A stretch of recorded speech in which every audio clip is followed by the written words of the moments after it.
전체적으로 이 환경 문제에 대해서는 우리들이 좀 환경에 대한 뭐 비관주의라고 할까요? 네. 예, 좀 두려움이라고 할까요? 또는 뭐 희망이 없다.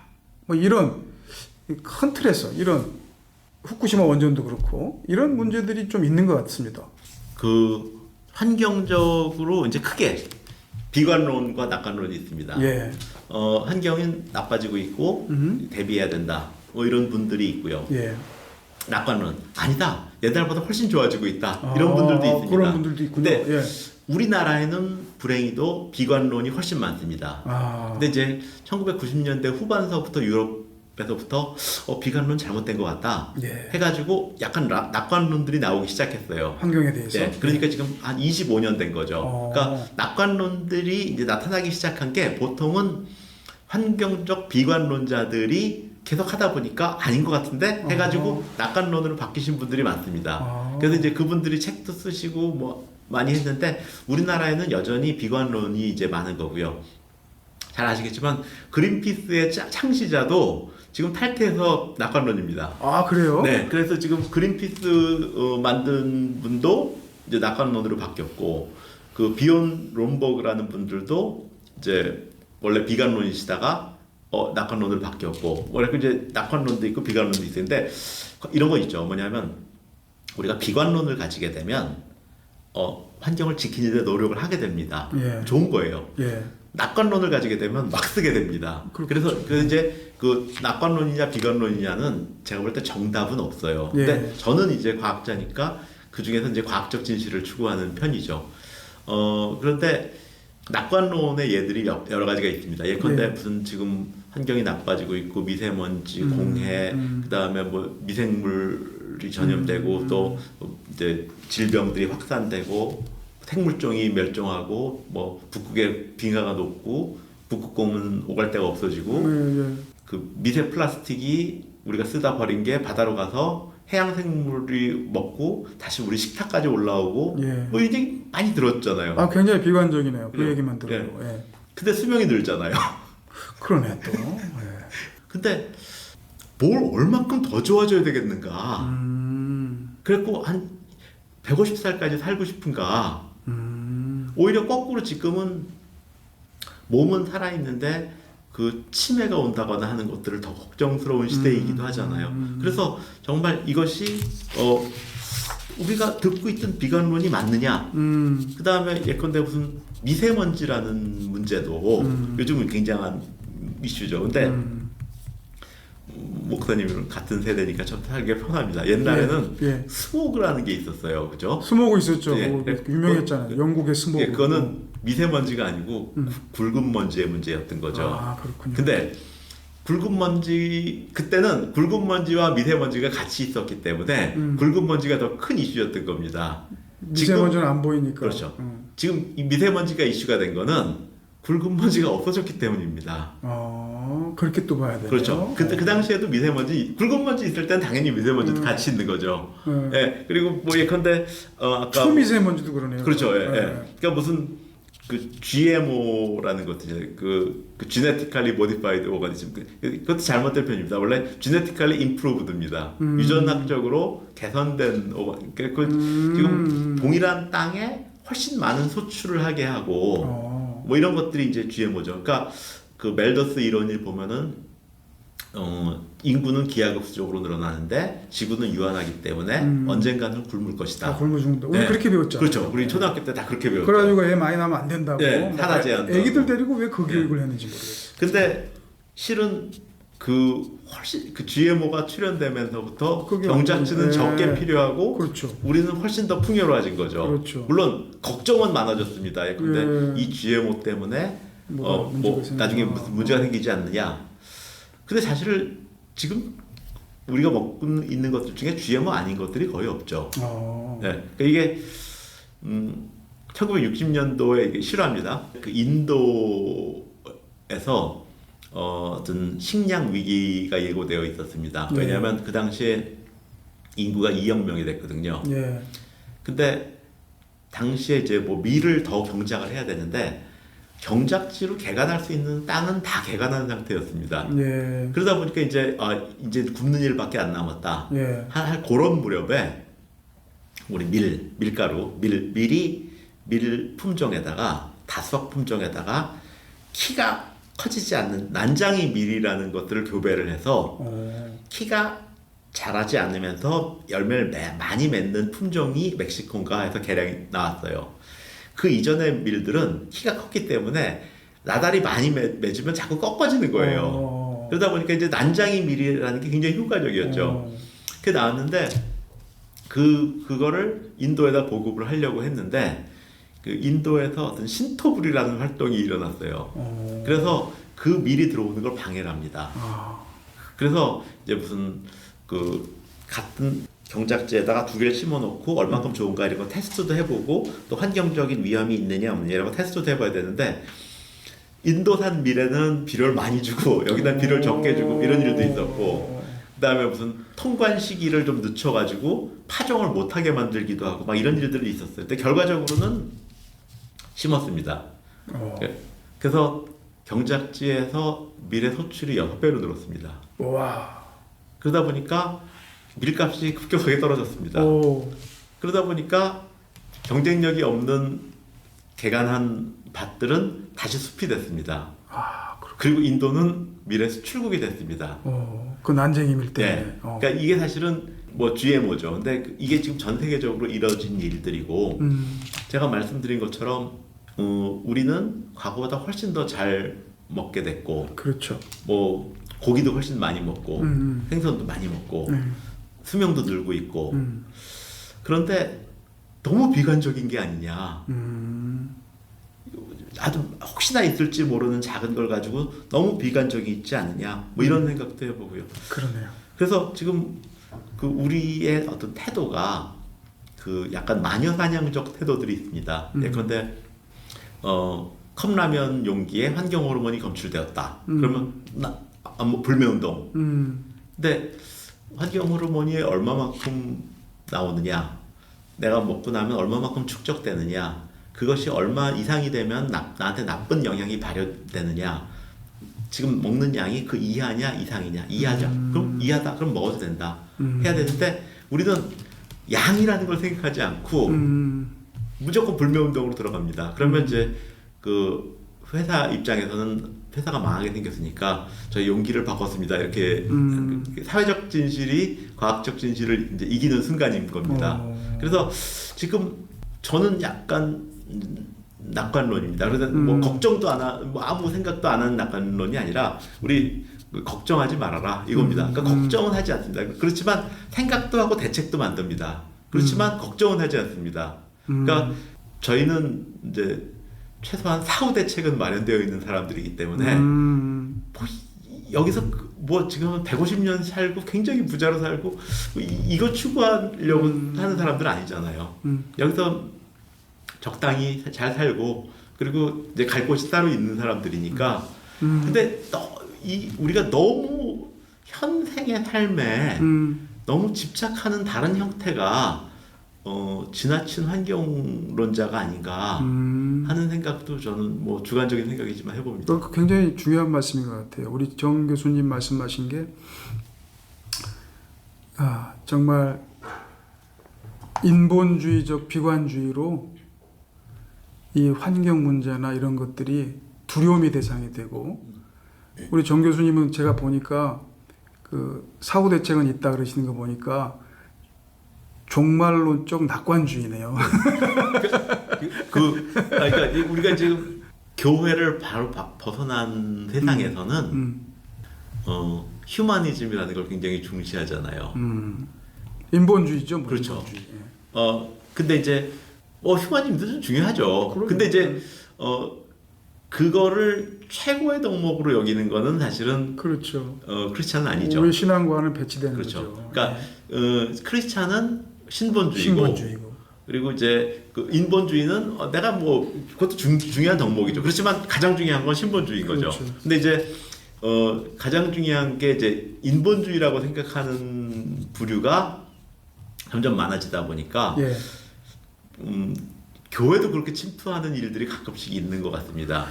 아, 그 중요한 말씀인 것 같아요. 교회 내에서조차도 어떤 인본주의적 비관주의로 네. 모든 걸 해석해내려고 하는 네. 그런 문제가 있다는 말씀이잖아요. 예.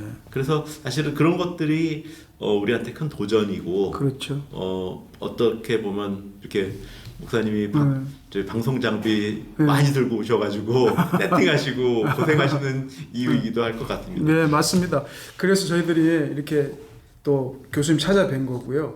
그 소위 우리가 뭐 인본주의적 비관주의라고 얘기한 그 부분에서 그 원자력 폐기물에 대한 그 공포나 또는 두려움, 또 거기에 대한 잘못된 그 과학적 사실이 아닌 이런 어떤 사회적인 어떤 관점으로 비관적으로 생각하는 분이 많은 것 같아요, 교수님. 어떻게 원자력 폐기물에 대해서 네. 한번 말씀해 주세요. 우선 이제 2017년에 그 KBS 명견말리라는 프로그램 있죠. 예. 제가 거기 출연해가지고 그러셨군요. 그 예. 사용화 결례에 대해서 말씀드린 적이 있었는데요. 예. 아까 말씀드리기를 우라늄 1g이 내는 에너지가 석탄 3톤. 예. 석유 석유 9드럼. 드럼. 이라는 말씀을 드렸는데 그 여기서도 이제 폐기물도 아까 말씀드린 것처럼 폐기물 이게 아니고 원자력 폐기물과 석탄 폐기물을 놓고 봐야죠. 아, 그렇게 봐야 된다. 네, 그렇죠. 그래서 예컨대 1g이 들어갔는데 폐기물은 10g이 나올 수는 없거든요. 그렇죠. 질량 보존의 법칙. 그렇죠. 최소한 폐기물은 그보다 양이 작아야죠. 예. 근데 그래서 지금 원자력 폐기물은 우리가 그러니까 아까 1g 들어갔으면 1g 나오는 겁니다. 근데 이제 그걸 그 석탄하고 제가 비교를 해드렸는데 우리가 40년 동안에 원자력 발전을 하고 나와서 나온 사용 해결료가 14,000톤입니다. 14,000톤. 그런데 그 이제 14,000톤이지만 그게 쇳덩어리이기 때문에 부피는 크지 않습니다. 아, 그래요. 쇳덩어리니까. 근데 이제 그러니까 보통 초등학교 운동장에 듬성듬성 갖다 놓으면 될 정도 무슨 난지도가 필요한 거 아닙니다. 예. 아, 예. 그 우라늄이 이게 작은 쇳덩어리라고 그렇죠. 생각하면 예, 돼요. 예, 예.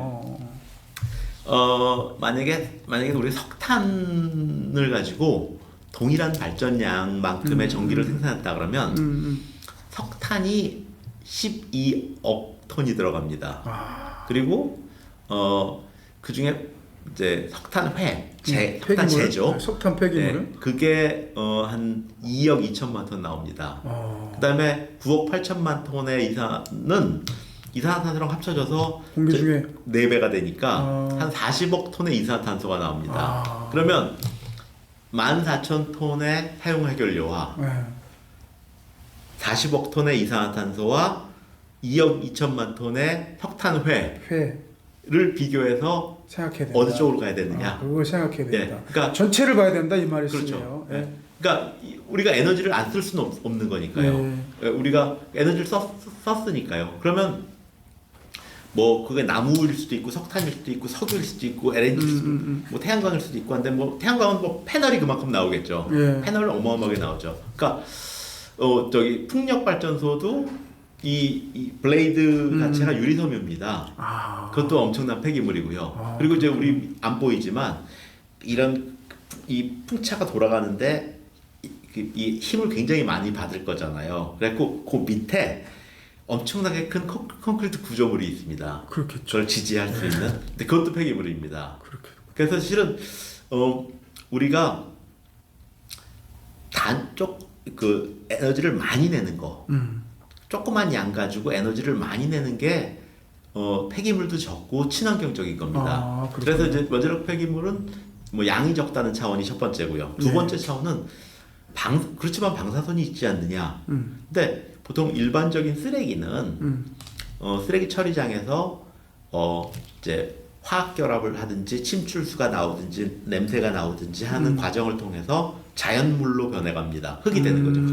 그렇죠? 근데 원자력 폐기물은 어떻게 골방에다 놔두면 시간 지나면 자연과의 환경과의 상호작용 없이 자연물이 되거든요. 방사선이 없어지거든요. 그렇군요. 그래서 사실은 그 사용 해결료에 대해서도 지금 그 선동가들이 일으킨 공포에 의해서 과학적인 눈을 잃어버리고 있는 겁니다. 아, 그렇군요. 그러니까 이게 절대적으로 많은 양의 에너지를 조금의 연료를 가지고 쓰고 있고 폐기물이 적고 차지하는 공간이 적고 그 다음에 그 자체가 환경과의 상호작용을 하지 않고 자연물로 변해갑니다. 아 그렇군요. 네. 그 역시 그 문제도 우리가 말 그대로 그 비관주의, 인본주의적 비관주의에 빠져 있었다 이런 느낌이 듭니다. 폐기물에 대해서. 그때쯤 되면은 환경 좀 나쁜 환경론자들은 이렇게 얘기합니다. 위험하지 않느냐. 근데 이제 친환경과 일단 위험은 다른 차원의 문제죠. 그러니까 근데 이 문제를 할 때 자꾸 다른 문제를 갖고 들어오는 건 잘못된 거고요. 그러네요. 이게 환경 문제를 갑자기 위험으로 갖고. 그거는 이제 어떤 그 어르신하고 젊은 사람하고 이렇게 싸우다 보면은 어르신이 밀리면 버르장머리 없다. 문제를 바꾸잖아요. 윤리 문제로. 그렇지. 버르장머리 없다. 그거하고 비슷한 거죠. 그러니까 문제를 바꾼 거죠. 근데 또 하나 그러면 위험하냐? 우리가 흔히 듣던 얘기가 그래 원자력 발전소는 사고가 잘 안 나. 우리나라에도 40년 동안 안 났어. 그렇지만 한 번 나면 끝장이야. 큰일 난다. 그렇게 얘기하죠. 그렇죠. 보통. 근데 미국, 일본, 러시아 끝장 안 났잖아요. 그렇죠. 오히려 원자력 사고 난 나라는 원자력 씁니다. 쓰고 네. 오히려 발전시키려 하고. 그러니까 끝장 안 났고 그 나라들은 원자력을 다 주종 에너지로 쓰고 있거든요. 그러면 한 번 나면 끝장이래더라는 말은 좀 이상한 말이고. 그것도 역시 공포를 조성하는 그런 말이다. 교수님, 그러면 좀 실제적인 문제로 들어가서 우리 현 정부가 추진하는 탈원전 정책으로 원전 산업이 다 죽었다 이런 말 나오던데 어떻게 된 겁니까? 그 정도는 아니고요. 예. 상당한 데미지는 입었습니다. 아 그렇군요. 그러니까 제일 제가 이제 안타깝게 생각하는 거는 우리가 이제 UAE에다가 원전을 수출을 했고 지난달인가 이제 상업운전을 시작했습니다. 아 그렇군요. 상업운전을 시작하면서 UAE에서 이제 신문에 딱 첫 타이틀에 나온 단어가 뭐냐면 기후 온난화에 대비하기 위해서 그러니까 탈탄소로의 첫 번째 right step. 그러니까 a right step toward decarbonization. 그러니까 탈탄소를 위한 올바른 첫 번째 발자국이다. 스텝으로 원자력 발전 지금 가동한다. 그게 이제 UAE의 신문에 나왔던 타이틀입니다. 우리가 UAE에다가 원자력 발전소를 수출해줘가지고 돈을 얼마를 받았고 우리가 가서 젊은이들이 얼마만큼 일거리가 생겼고 또 순이익이 얼마 났고 뭐 이런 것들을 생각해요. 근데 혹시 우리가 UAE라는 굉장히 먼 나라에서 이산화탄소를 엄청나게 배출하는 걸 막아준 겁니다. 그렇게 생각해야 된다. 그런 관점도 있다. 그러니까 지구 온난화를 위해서 내가 지금 뭔가 아끼는 것도 있지만 저 사람들이 아낄 수 있게끔 해주는 것도 굉장히 중요한 일이거든요. 그렇군요. 우리가 보통 봉사활동이나 이런 데 갔을 때 화덕을 바꿔주는 일들을 합니다. 그렇죠. 왜냐하면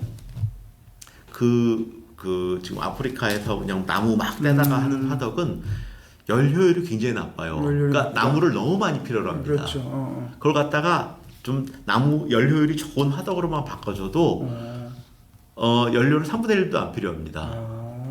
그러니까 근데 그럼 만약에 원자력 발전소를 공급했다 그러면 지구적으로는 엄청난 이산화탄소를 줄이는 역할을 한 거거든요. 그래서 이제 실은 우리나라가 그런 역할을 할 수 있습니다. 왜냐, UAE 수출할 때 킬로와트당 건설 단가가 미국이나 이제 프랑스가 제시하는 거의 반값밖에 안 됐거든요. 그럼에도 불구하고 우리나라 기업체들은 다 이윤이 났어요. 그러니까 전 세계에서 이산화탄소를 가장 값싸게 줄일 수 있는 수단을 대한민국이 가지고 있었던 거죠. 그러니까 저는 우리가 전 세계에 한 100기 정도의 원자력 발전소를 지어주면 정말 축복받을 일을 한 것이 아닌가. 야, 그렇게까지 생각하시는군요. 교수님, 우리나라 원자력 발전 수출 앞으로 계속 가능하겠습니까? 저는 탈원전 정책은 곧 폐기될 것이라고 생각합니다. 지금 이미 그 불합리한 부분들이 너무 많이 발견이 됐고 또 국민들도 실체에 대해서 많이 알게 되셨고 했기 때문에 필요하고 또 하나는 미국 입장에서는 러시아나 중국제 원전이 건설되는 것보다 서방 세계에서는 우리나라 원전이 건설되기를 원합니다. 안전성이나 여러 가지 측면에서. 네. 그래서 아마도 서방 세계에서 우리나라 원전이 계속되기를 매우 희망할 것이라고 저는 생각을 합니다. 아, 그렇군요. 네. 우리 교수님하고 얘기하니까 나라의 이 앞날이 굉장히 잿빛 먹구름이었는데 교수님하고 얘기하다 보니까 조금 소망이 생기는 것 같습니다. 우리 성경적 낙관주의자 정범진 교수님, 앞으로도 우리 대한민국과 또 한국 교회를 위해서 신앙인으로서 최선을 다해 주시기 바랍니다. 감사합니다. 고맙습니다. 네.